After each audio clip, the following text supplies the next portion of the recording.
Good morning. This is Lynne Cockrum-Murphy with Sacred Spirit Podcast.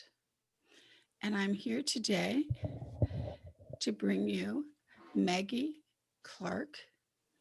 Do you want to go by Norton or Clark, or do you care? Do you use both? I use Clark now. Yeah, now that I'm Okay. married. Okay. Yeah. So I want to introduce you all to Maggie Clark and to have her tell you about her work, her path. She is a fascinating person who I've known for a few years and keep expanding our connection in from my going to her for a numerology reading. And I remember that very day that I got a reading from you, and then I came back over and I'm like, I need to talk to you some more. And then since then, we worked on projects together and worked at expos together, and we'll continue to. So today, I want to put the focus on you and your work. So, Maggie, talk to us a little bit about what you're doing right now in your work, and then I want to go back in time also. So my work is extremely diverse. I have several factions of what I do. So I was an apprentice to a professional psychic and astrologer for 16 years. So part of my work is doing astrology, tarot readings, spiritual coaching. So that's one facet of my work. And the other facet of my work is in the healing arts. I am a certified Jujutsu practitioner, also cranial sacral therapist. I work with animals as well. I'm a canine massage provider, and I also do Jujutsu for animals as well and trained in that. So that's kind of the factions. And then, of course, we have lots of projects always. I work closely with my husband on Psychic Evolution, which is our podcast. And we do a lot of teaching and educating and events together as well. So it's a nice, well-rounded business, I would say. So, how did you get started in all this? When like, were you interested as a teenager and that kind of thing?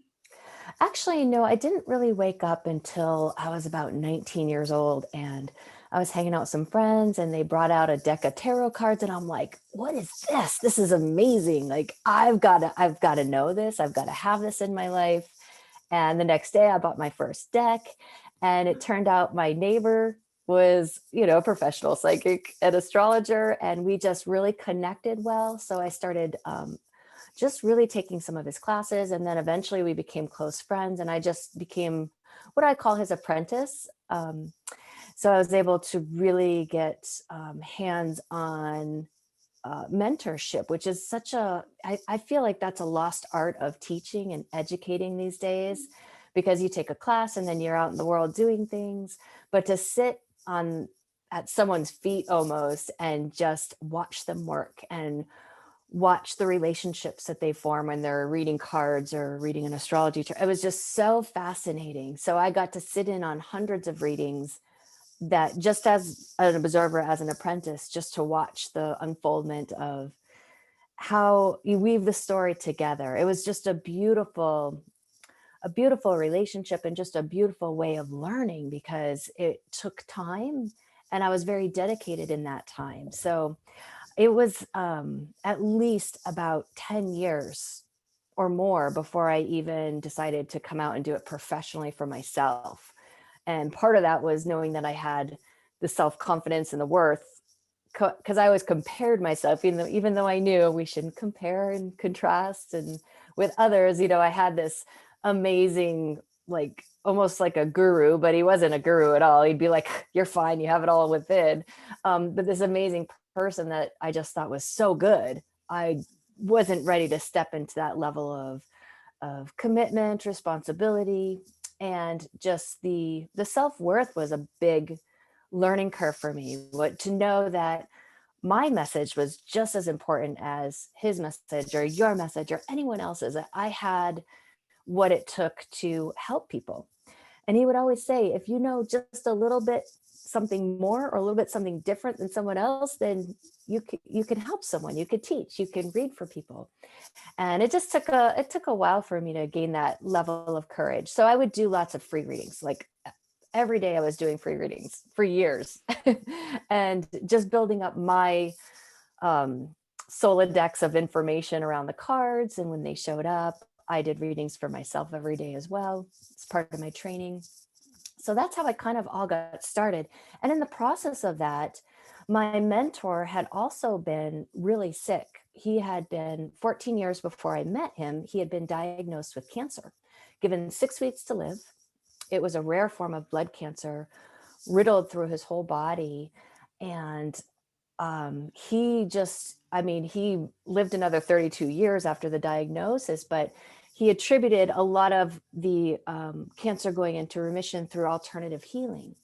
And so it really sparked my interest. And so I started learning about the chakra system and the energy system in the bodies, and working with healers that he would work with and watching them because I was always there watching things. And so I just became fascinated with it, and started learning the basic energy systems of the body. And then later on, I think I was maybe in my late 20s, I had a back injury, and it was just a random fluke type of thing. I don't know what happened. I just all of a sudden couldn't stand up.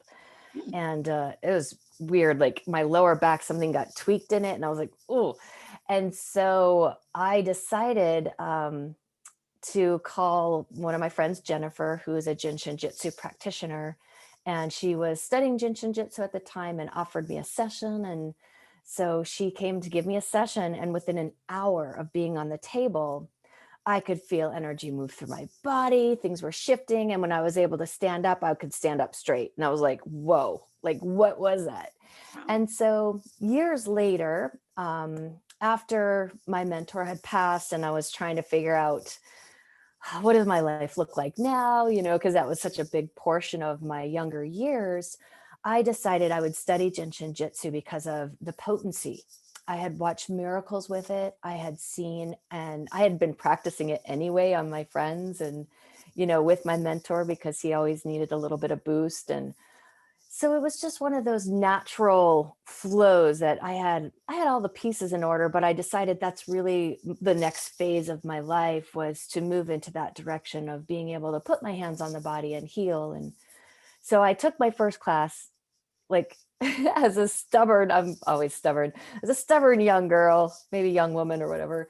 And I said, well, if this isn't aligned with my spiritual beliefs, then I'm throwing it out the window, right? Because it was a different modality. It was Asian. I had never Mhm. studied Asian modalities. And so I took this really intensive 5-day class, like all day it was like an overload, a stimulation overload. And at the end of the class, I'm like, oh, it's perfectly aligned. It's saying the same story that I believe, the same story that I know, the same, just using a different language. So as long as it was connected with my spiritual belief system or what I really valued, I decided, okay, this is it. And I had a really nice affinity with it. I remember as I was studying it and going through classes, I would dream about the safety energy locks and the openings and flows. And it was just a really wonderful, it's a beautiful art anyway, but it was a wonderful introduction to kind of take my career path into more of a healing path as much as an education path. I think if you were to ask me what's my favorite part about my business, I would have to say education and teaching, because I Mm. feel like everyone can do what we do. Everyone can heal themselves. Everyone is psychic. Everyone has the ability to expand, to grow into the potential of themselves. And that's really what I'm the most passionate about. Yeah, I get that helping them open to what's already within them and maybe apply new skills to it, and then they blossom. It's really fun. Yeah. Yeah. You mentioned that influential person had been your neighbor. Is that right? Yeah, he was my neighbor. I live like 2 doors down. I was going to college at the time. And, I didn't have a car or anything. I walked and rode my bike. And so he'd be out sitting, having coffee, and we'd wave and chat. And then we started having coffee together. And him and his girlfriend would invite me over for, Thanksgiving dinners and things like that. And it just became like a cool thing. And he taught classes on astrology and tarot. So I sat in on those. It was a nice little spiritual community that was kind of Oh, almost gathered around him in a way. Like he was very magnetic and he mm, just was very wise and he just had amazing. He was also trans channel. So that was another oh. facet that was really fascinating. Something I hope to explore, as I grow into my next adventures. So, Sorry, I will tell them. There we go. Sorry, phone rang. Um, I just brought that up because I think that it's so cool how people are put in our path.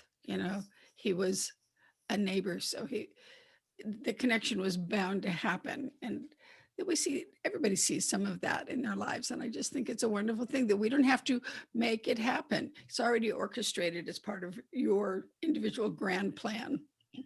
and even more than just being a neighbor, uh, one of the girls that I worked with at a restaurant, I worked at a restaurant for years. Um, she introduced me to him as well because she had received a reading from him, and she's like, "You really need to get a reading from this person." And I tried like heck for 6 months to get a reading from him, but I really believe in divine timing, Mhm. and it needed to happen after there was a little bit more closure on other facets of my life, because um as soon as I woke up spiritually, as soon as I was like, whoa, I'm awake, and I had a lot of different um and fun experiences that woke up my energy in my body, my psychic skills very early. I was about 20 years old. I was toying around with my energy, like really just trying to figure out how to move energy through my body. And I woke my Kundalini and had no idea what to do with it. And it was scared the crap out of me. Honestly, I was super frightened by the intensity, and it paralyzed me when it woke up. So I was laying in bed, waking up to my Kundalini, but I couldn't move for like 5 minutes or say anything, or it was just a very crazy experience. But during that, I needed guidance. I really needed someone who Yeah. had either gone through it or could help me, because it scared me. But I knew that that's what I wanted to explore, was this energy in my life force and all the skills. So as in the 6 months to a year period of my spiritual opening, I think 19, 20 years old when that experience happened. So for the first year, I remember it being really intense. I would remember past lives like crazy. My dreams were prophetic. Everything was just kind of unfolding. It was like someone unplugged the stopper and I was like full force. Wow. It was a beautiful awakening, and I needed guidance. I needed structure. And like any good teenager and young person, I had a lot of bad habits. And at that time when I was awakening, I just decided to focus completely on my spiritual development and just let go of my bad habits. And it was hard. It wasn't an easy transition because everybody my age was out partying and having fun and doing things. And I was like, I'm going to stay home today and journal, or I'm going to like do something different, So it was a different type of experience, but I was ready and I was willing to do the work that it takes to get from point A to point infinity. That's what I call it. You have to start somewhere. And I had a lot of guidance and I had a lot of encouragement, and I was around a community of people that were all doing their spiritual work. And so it wasn't just having fun and learning things. It was dealing with your issues and understanding your conditioning and understanding why you had fear. My goal at the age of 20 was to overcome everything that I was afraid of. I don't want to live in fear. And I'm still getting there, right? But I learn a lot about um, that personal development is so key.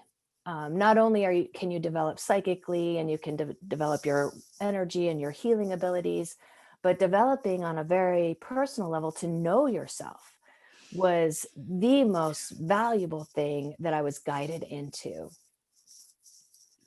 I think it's interesting how people wake up in two different ways. Some have an awakening like you did, and it's very specific to a time period. And other people, it's either more gradual or it's a different process. Because I know for me, um, even at like how old was I? 17. I remember having some prophetic experiences, seeing some things in the future, and but I wanted that, and I'd been asking for that stuff for a while, um, and so for me, it just kept evolving. So the abilities I have today, I had the precursors back then, but it's taken time and work to open and develop. Um, but other people, it's like that, especially some of the yogis have written about that for themselves. Yeah. Um, so there was something else that you mentioned. Oh, I wanted to ask you about canine healing because I don't meet that many people, just a couple that are healers with animals specifically. Does it work with cats and elephants and other things too? Absolutely. When I did my Jitsu training, we would do it at animal sanctuaries. So back then we were at Best Friends Animal Sanctuary in Kanab, Utah. And so we got to work with horses and donkeys, and I've worked later on, I've worked with chickens before. We Wow. worked with all kinds of animals and goats. I've worked with goats, cats, dogs, obviously. I really love working with animals. I like how receptive they are without the filters of humanity. So it's a beautiful process to watch. And I love working with rescue animals as well to help them adapt and get comfortable. And that's just a passion of mine. And I decided to study canine massage because I wanted the ability to kind of not blend modalities, but some dogs are comfortable with different ways of touching. Oh, So I have a very sensitive dog to energy.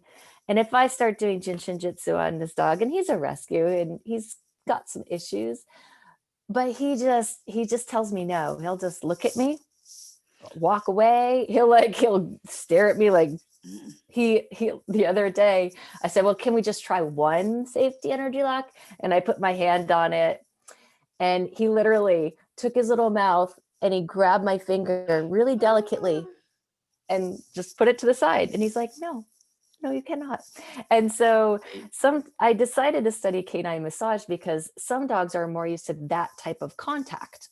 You know, yes, there's energy when you're doing canine massage, but it's not the focal point. So sometimes it's a nice lead in if you can just kind of massage them in a place that's comfortable, and then they can receive the energy in a different way. It doesn't always work, but at times that happens. So that was one of the things. And I was also working at a veterinarian office at the time and Oh, thinking I would add that into the practice there. So life happened and I ended up moving that. So I didn't yeah. get a chance to really explore that too much. But now I do canine massage for, specific clients for, my animals, of course. I only have one now, but yeah. I've done energy work with my cats and found it very interesting that they're all different. Some say yes, some say no, and one who was really sick, I would do some healing work, be better for like 2 days, and get sick again. And so we did that off and on for quite a while, and then eventually that kitty passed. But it's kind of like all these experiences, they just teach you more.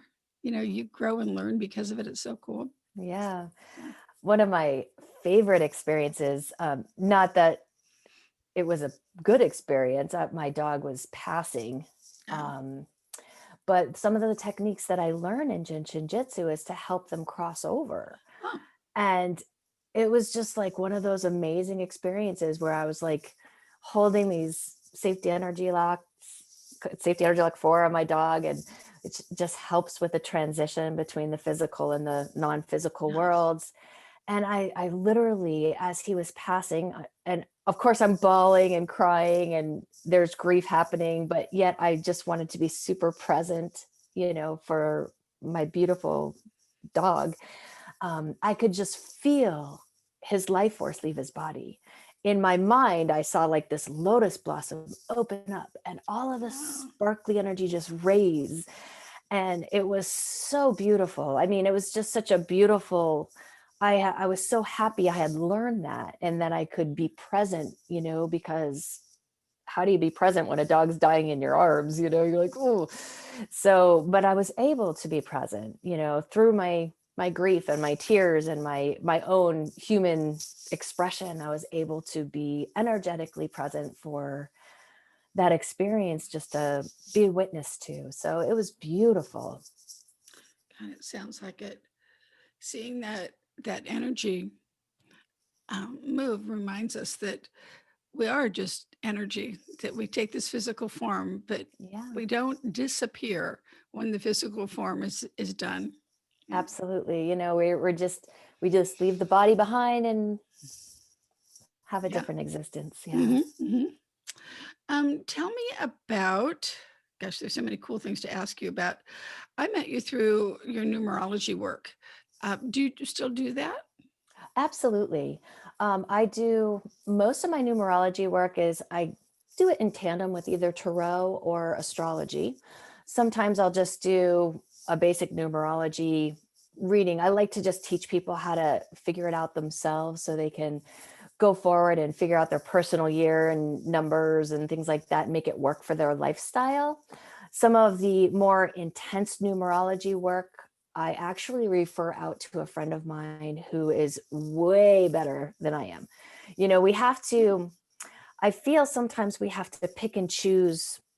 We can't do everything and get super good at it, or else we're like, So I actually will refer out a lot of work if I don't feel that I've chosen that as a focus. So when I was really developing, I chose obviously the tarot as one of the primary ways in which I would show up for people, and astrology as well, to a certain extent. I don't like a lot of prophetic astrology, but lately that's what's coming my way. People are curious about their business potential and relationship potential, and I mean it's all there in your charts and solar returns, so you can peek at it.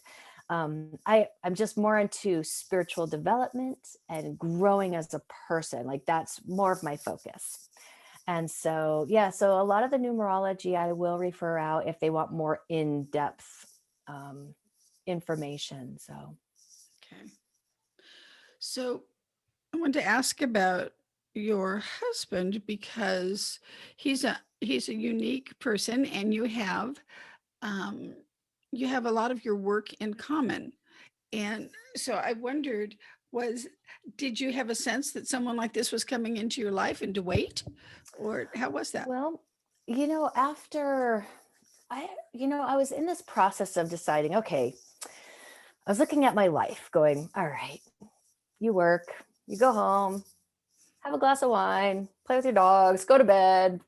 You do this cycle over and over and over again. And I was like, okay, I think I'm ready to open my heart space into a relationship.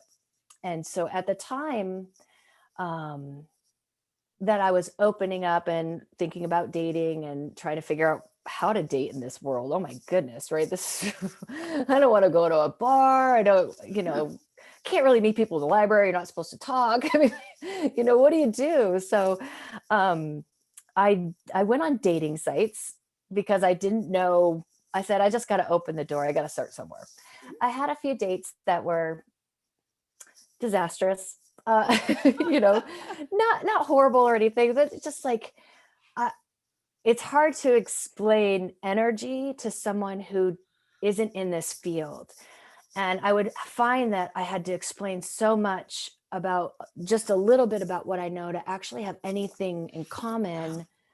And I don't want to spend a lifetime teaching someone. Like I realized I needed to date someone in my field or with a spiritual base already in place, or something so I didn't have to go, oh, do I have to explain energy again? So I said, I'm going to check it out because there's got to be someone in the spiritual community, it's single. I know it's not always professional when you work with people to go in that direction, but you know what? I didn't see any other options because Mm. I even tried a dating site which was spiritual singles. Weird. So it was just weird, it was hard to make connections sometimes. So I had known my husband's name is Jamie. I had known Jamie for years. We worked together. He was a presenter at some expos that me and a couple ladies were putting on in the Prescott area. And so I was like, let me just find out if he's single.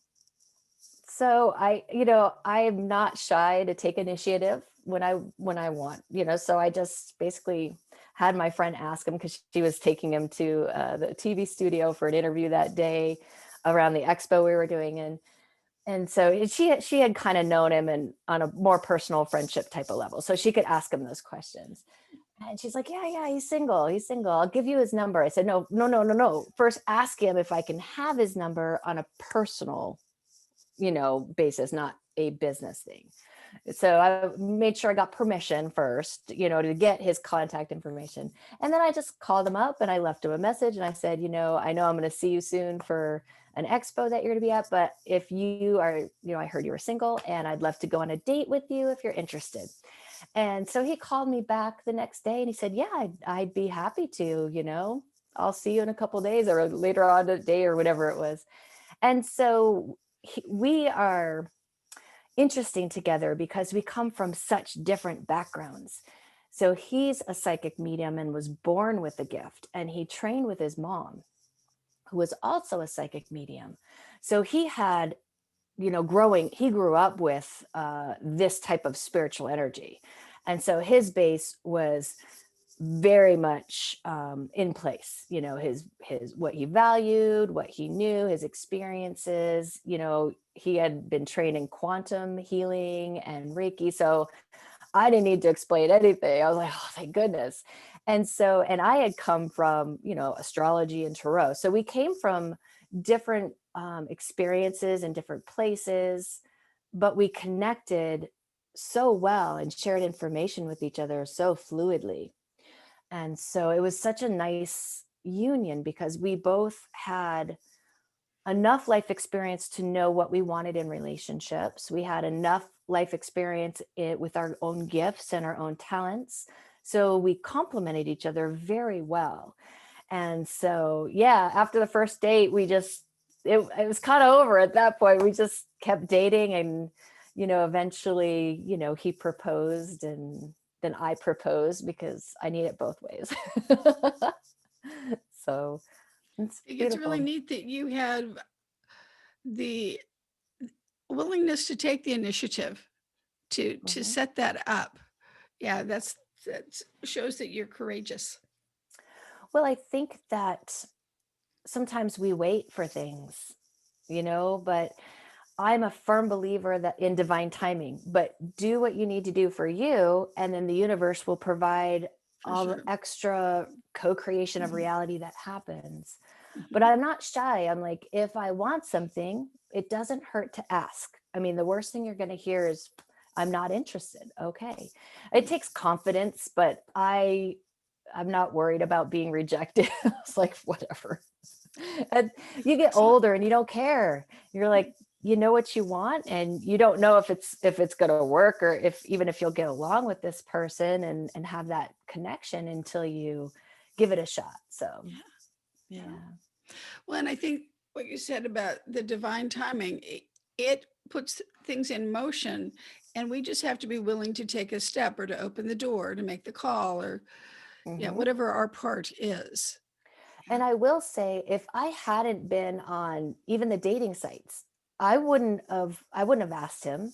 I wouldn't have been in that mindset, Ah, because I was like, not like I'm a hunter, but I was like, oh, I'm hunting now. Like, I'm going to find someone to date. So just moving the energy in that direction mhm. allowed me to refine what it is that I wanted in a relationship, right? I needed someone with that spiritual base. It helped Yeah. me refine what I was putting out to the universe, like that's what I needed. I knew I needed someone who had a base level or more, to connect with and to really vibe with. And so it was really awesome, so I was happy that the dating sites got my energy moving, because it's one thing to open a door, it's another thing to say I'm going to move my energy through that door, you know Ah. and Mhm. and consciously, like I have to take steps, or I have to make a phone call, or I have to do something, and so that's been really, really a valuable lesson for me, because I've never had a hard time meeting people and dating people, but I hadn't been dating and kind of out in that field for a really long time. So I was just like, I don't want to do it the way I used to do it, because I don't know, that didn't work either. Oh, yeah, and the way you used to do things wouldn't be a fit Right. for who you'd grown into. Exactly.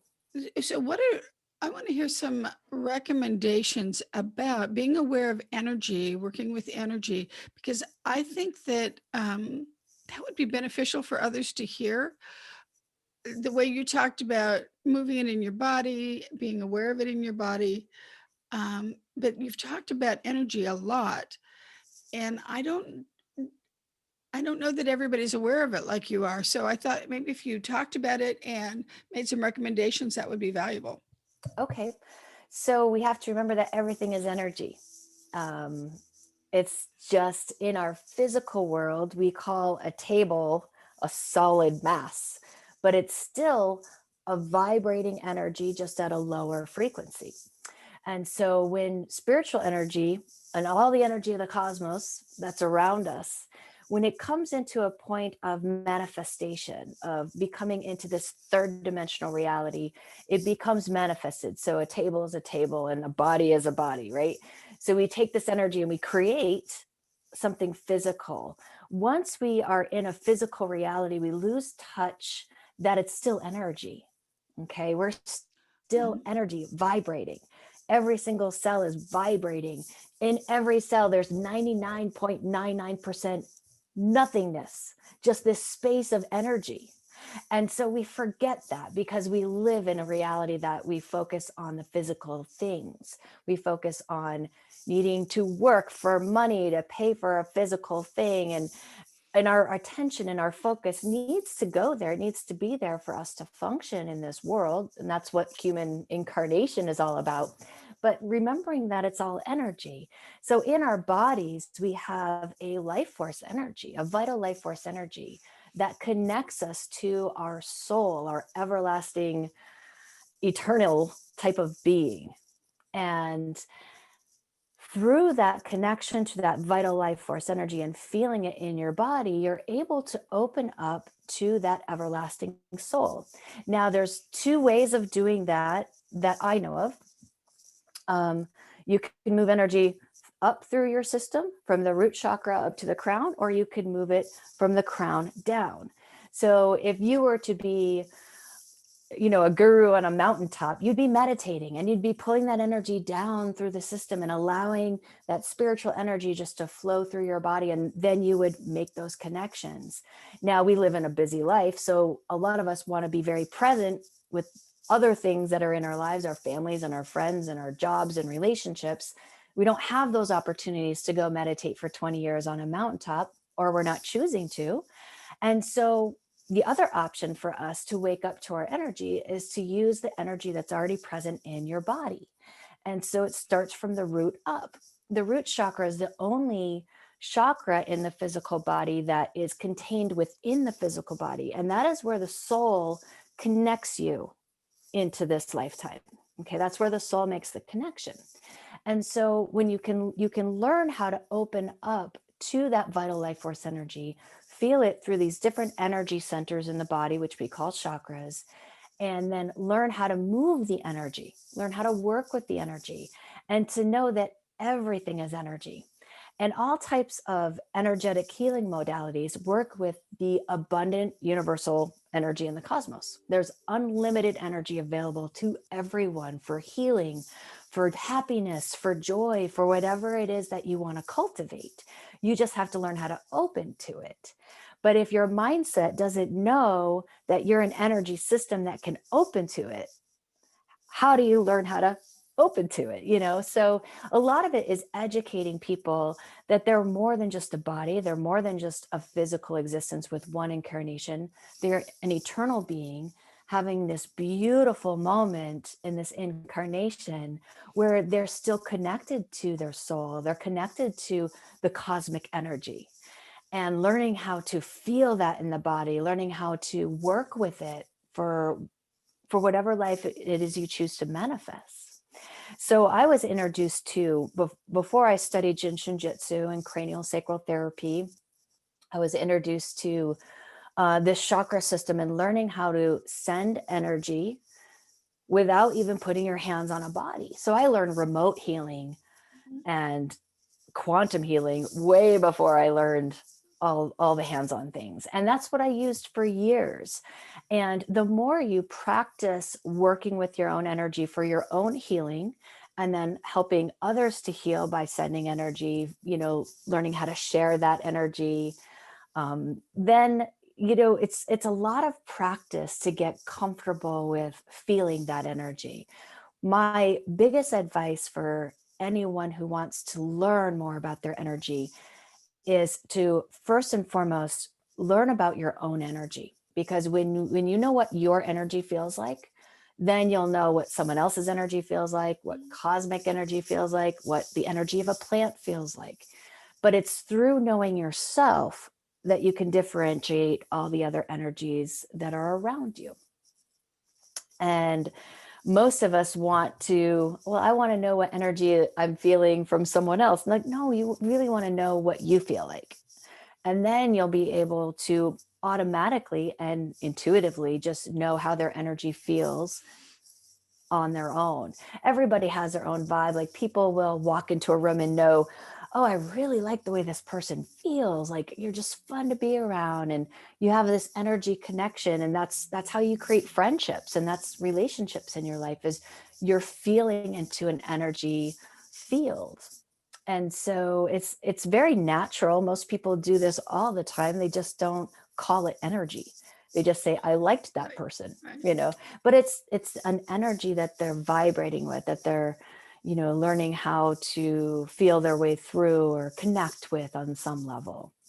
So the more you work with the energy of your own system, the more that you can feel when energy is blending with yours, or pushing away, or maybe pushing against a boundary of yours, or you can set these rules and parameters in place on how you want to feel energy as well. It's not like you're just opening up to everything all at once. You can set some rules and regulations for yourself, on how you want to feel energy, so it's not a bombardment. Do you consider yourself an empath? Absolutely. Yeah. I am not the type of empath that gets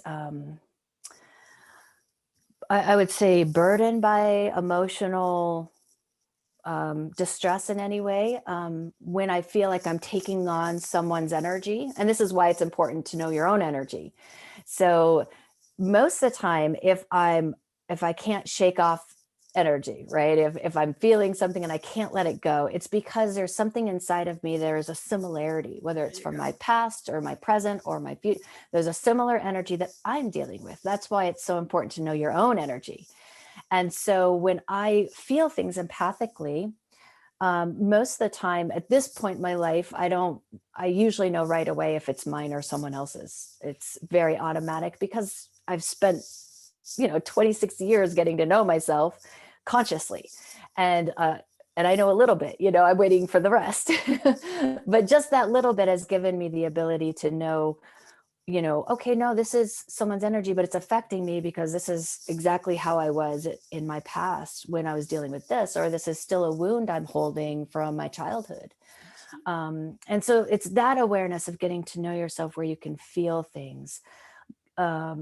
empathy is, I also have an Aquarian moon, so I'm super detached from my emotions when I want to be. So it comes into my favor as an empath, because I don't drown in it. If I have a great friend that's an amazing empath, but she's got a Scorpio moon, and it's just a harder moon placement. She feels things in a much different way than I will ever feel them, because we process our emotional and our inner being in a different way.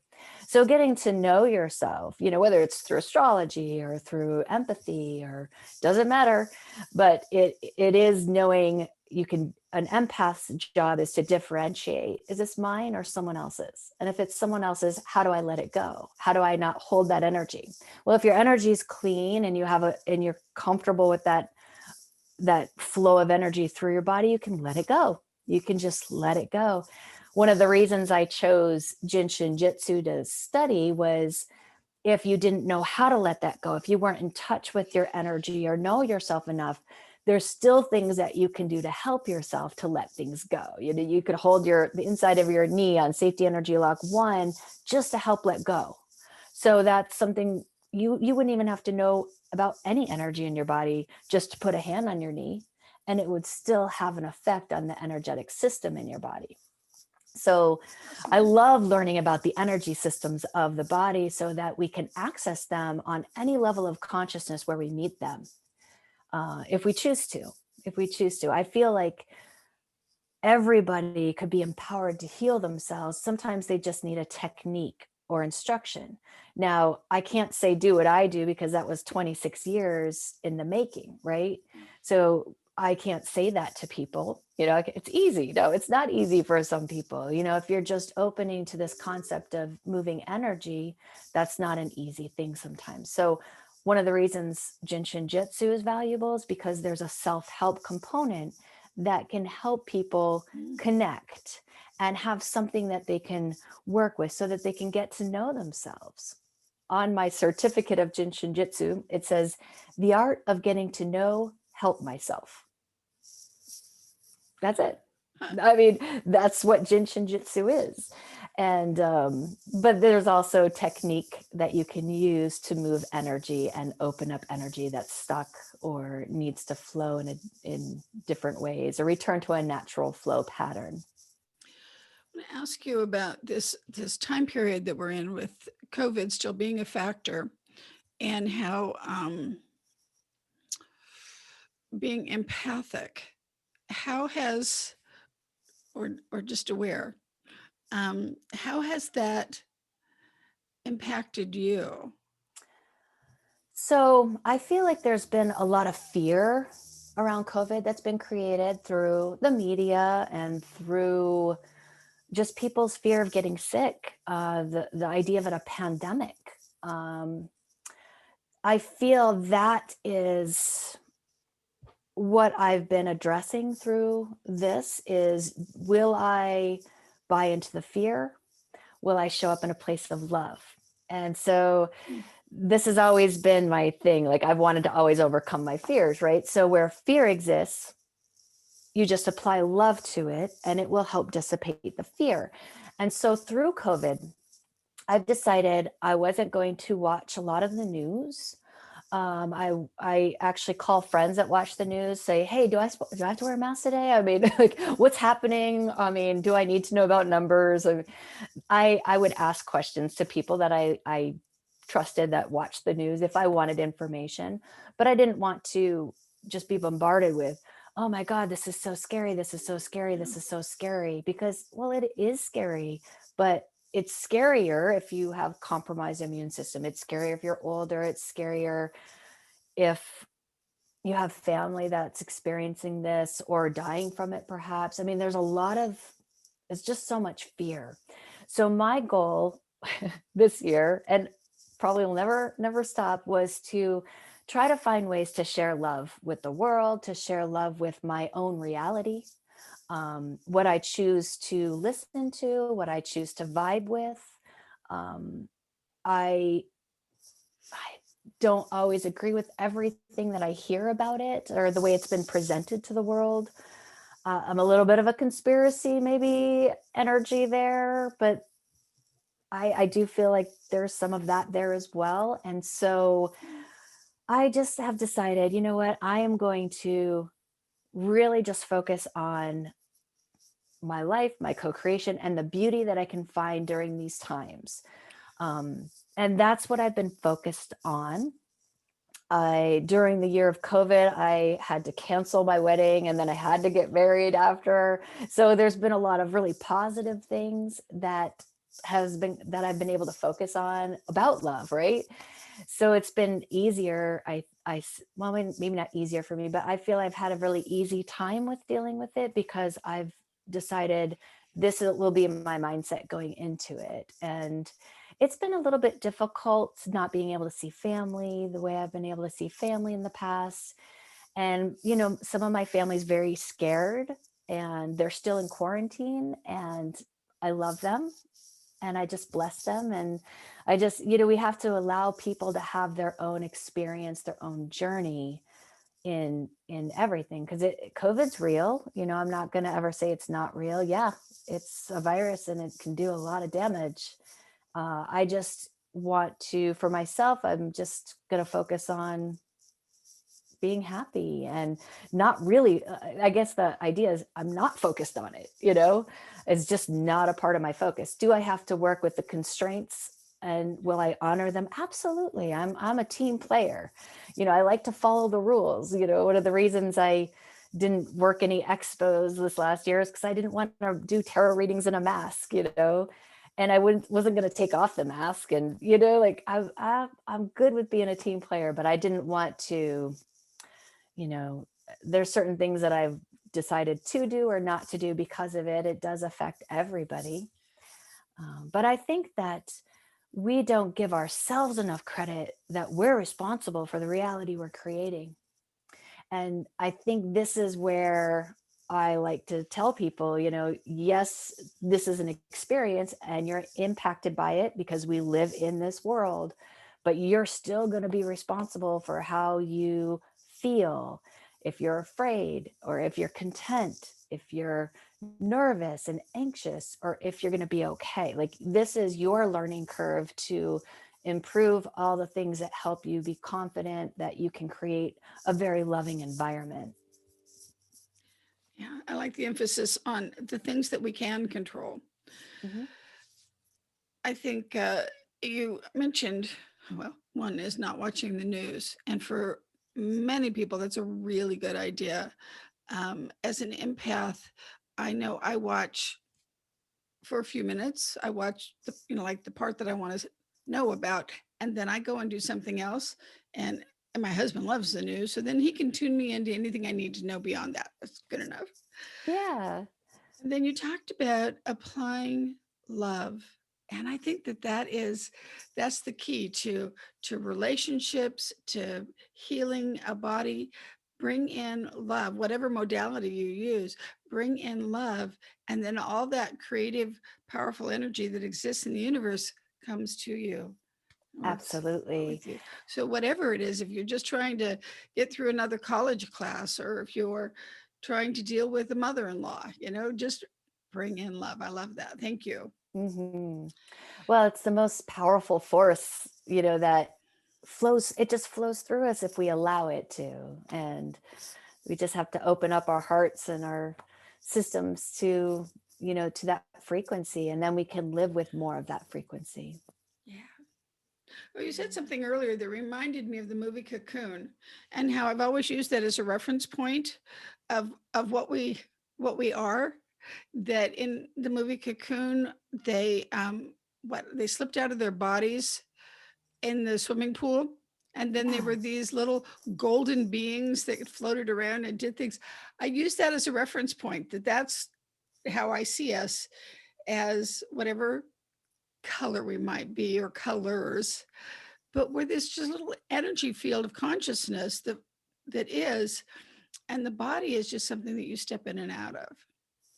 absolutely. The I wanted to know if you have anything coming up that you wanted people to know about, or how they can get a hold of you, Okay. your website, things like that. So I do have a couple of things coming up. I have My husband and I are doing psychic readings together on May 8th on Zoom. So if anyone wants to jump on that, we do have a psychic developmental class coming, and that will be, I believe it's June 26th. And it's just a 3-hour workshop. I'm also going to be involved with a retreat called a personal transformation retreat with soulheartcollaboration.com. You could find all the information. That will be in Sedona, Arizona for a weekend. I'm doing a whole day of Jin Shin Jitsu self-help play shop. So we can learn how to work with this energy in our bodies and heal ourselves. And that information is on my website as well. I'm also involved in a Sedona retreat in the first week of June called The Essence of a Wild Woman. And it's a all-inclusive women's retreat for 5 days, 4 nights, all on claiming that feminine energy within and allowing it to be free, having a free expression of it. And it's so exciting. It's just got me going right now. I'm like, oh, so fun. So all of that information is on my website, which is tarotevolution.net. And you can contact me through there, find out information. My phone number's there, my email's on there. So everything is on the website. And if you want to listen to our podcast, it's Psychic Evolution, and you can find that on all the major podcast platforms, Spotify, Stitcher, Apple, Google Play, all of them. You can also find all those episodes through links from psychicevolution.net. All the links to the podcast are there as well. So, Okay. And what was your website one more time? tarotevolution.net. Okay. And psychicevolution.net is the podcast. Okay. So, Okay. yeah. Cool. Thank you so very much. It was Thanks fun. for having me. This was awesome. And I do want people to know that I have 2 things coming up. A theta healing course. It's a 3-day training to become a theta healer, but also to really open yourself intuitively. That's coming up at the end of the month, April 26, 27, 28. That's in Phoenix. It's in person. There's that. The other is my Imagine You Changing the World. Starts at the very end of the month on the 29th, 27th. And that is a 3-month course. It is really going deep. I mean, like you were talking about energy, and one of the activities that we'll do is moving balls of energy and determining whether or not people can feel it, because we all move energy unconsciously. But when you do healing work or energy work, does the other person notice or not? So it'll be fun. It'll be fun to see. So we'll be doing lots of activities. It's meant to be very interactive. So those are 2 things I've got coming up. My website is lynnecockrum-murphy.com. And people are welcome to contact me. There's a contact form in there. And I would love to talk and invite them to connect with me. This is Sacred Spirit Podcast. And thank you, Maggie, for being here with us today. Thank you, Lynn, for having me. It's been fun. Okay. Bye for now. Bye.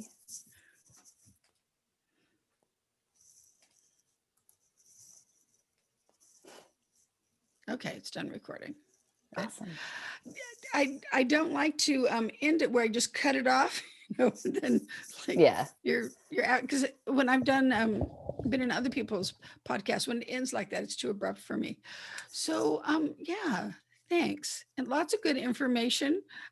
You talk and I'm like, oh, I want to do that. I need a reading on that. Oh, I want, it's really good to go. And Yeah. but good stuff. Thank you so much. It's fun. And I'm glad you mentioned those things that you were doing at the end. People need to know about that. It's hard to get enough PR for them. So, and Yeah. this will be available to people, but it's also going to go into a compilation of I think 8 of these, and he's going to make a reel. My guy's going to make a reel with it so that people can tune in, so they can see this one, or they can see the the conglomerate of them. Cool. So Awesome. we'll get it out there. Yeah. Thank you so much. Okay. I'll see ya. Have a good one. You too. Bye-bye.